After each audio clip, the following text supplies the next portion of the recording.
بسم اللہ الرحمن الرحیم۔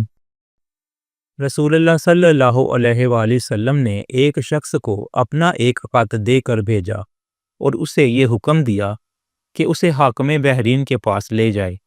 بحرین کے حاکم نے وہ خط کسریٰ کے پاس بھیج دیا۔ جس وقت اس نے وہ خط پڑھا تو چاک کر ڈالا۔